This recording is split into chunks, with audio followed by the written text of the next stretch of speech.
imagine, like I can always think about in my younger days, I'm 45 by the way, so not so young anymore, but in my younger days when I used to think about banking and going into State Bank of India, where you did this groundbreaking transformation. It is, I've read and I've also seen on television, that's why I said I'm not so young. You know, you led the merger of SBI with the satellite banks and creating one of the world's largest banking networks. And if you today look back, it's 2025, and you sit and look back, was there really a defining moment of your career that really shaped your leadership philosophy? Because I had the good fortune of hearing you in the back room where we talked about, you know, your leadership quality and, you know, the entire value about quality. What has been your approach towards transformation? So that's a pretty long question with a wide remit. So let me try and sort of break it down maybe into small answers so that it becomes a little less onerous for people to understand and follow. First and foremost, you know, I really and truly dislike giving jam. Okay? I'm not here to give you advice, I'm here to tell you stories. So the more you can get of stories from me by asking questions and being interactive, I think it'll be easier for y'all and for me. This is after a post-lunch session. Don't want any of y'all to start feeling sleepy and yawning. So I'll try and make it as as interesting as possible. But in all of that, whatever little lessons I learned, I'll talk about that as well. So if you're looking at defining moments, see, there is never one defining moment. There are many defining moments. But I think some of them, they stick in your mind as being those moments when you really and truly understood what it all means to be a leader. And I'll talk about one such. I was in this branch in IIT Kharagpur, and this branch was a very disturbed branch. In those days, by the way, there was a lot of militant unionism. Unionism as such, I see nothing bad in it, okay? But when it is militant unionism, it's difficult to manage because they will do almost anything in order to disrupt rather than be, rather than try and build, okay? So it was more disruptive, not that constructive. Now, I arrive in the morning. Normally, I used to be in the office by about 9:20 or so. Office used to open at 10. I'd be there about 9:20, 9:30 latest. I arrive at around 9:20, and I find that there's a huge crowd in front of the gate, and I'm not allowed to enter. And I don't recognize most of these people.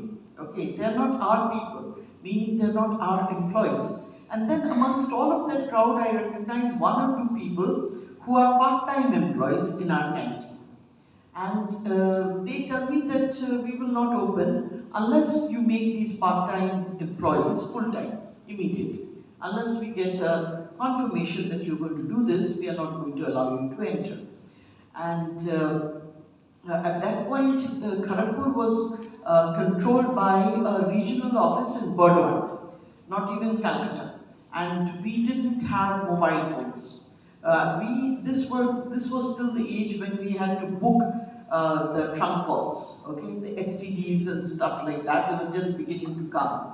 So the first thing that I had to do, I had to rush to IIT itself, which was next door, in order to find a place from which I could place a land call.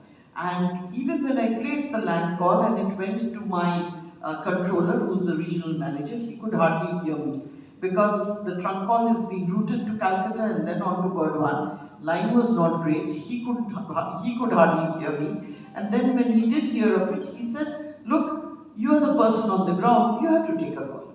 From here, I can hardly do anything for you. There's nothing I can do for you. Person on the ground, you take a call. I can't do a thing." I rushed back. It was already 10 o'clock. My employees had all come and they were standing in groups all across. But because they were not directly involved, they were not coming close.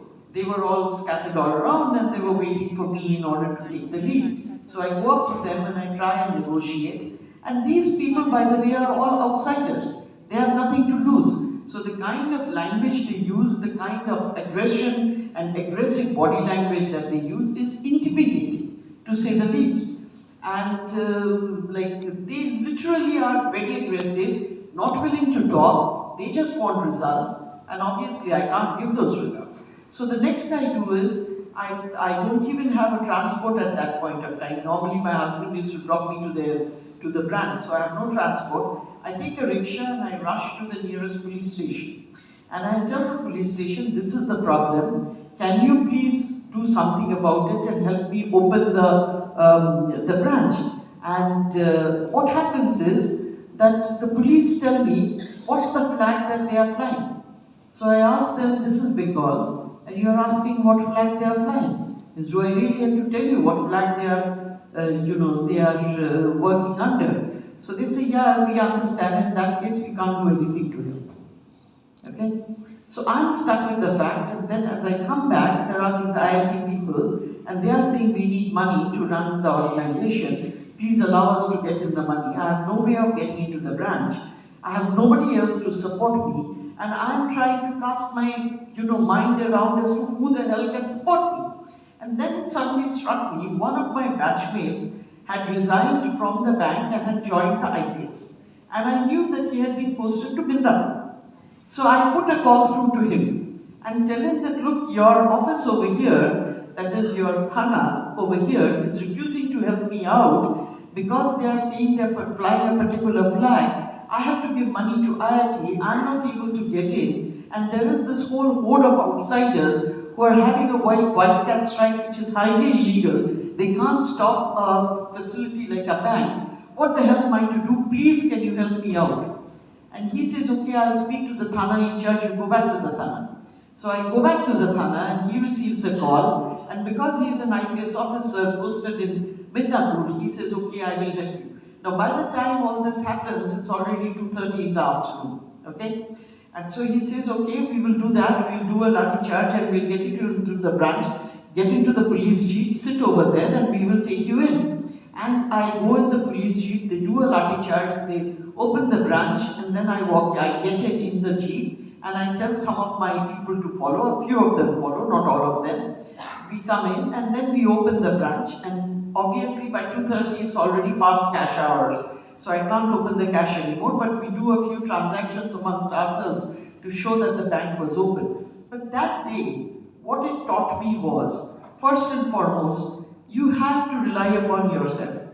In a crisis, in all probability, there will be nobody around you in order to hold your hand and to tell you what is the way forward. Because in many cases, there is no way forward that is known. You have to create your own way forward. Second, the power of networking in India is huge. If it had not been for the fact that I had known this guy in Mindapur, I'd still be stuck outside. Okay? The fact that I knew this guy and I had kept his number and I had kept in touch was something that was really, really powerful and helped me a lot. Okay? And the third thing is that when in trouble, it doesn't matter who it is, you ask for help. It's not that I was very close to this guy.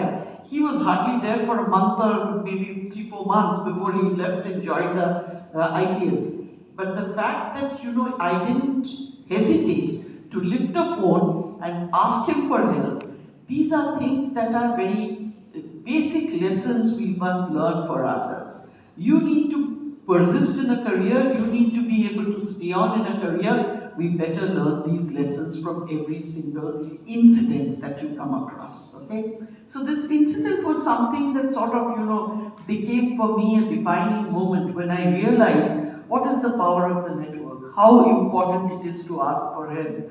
And in fact, people used to tell me that, in fact, after that day was over, some of my employees, not really probably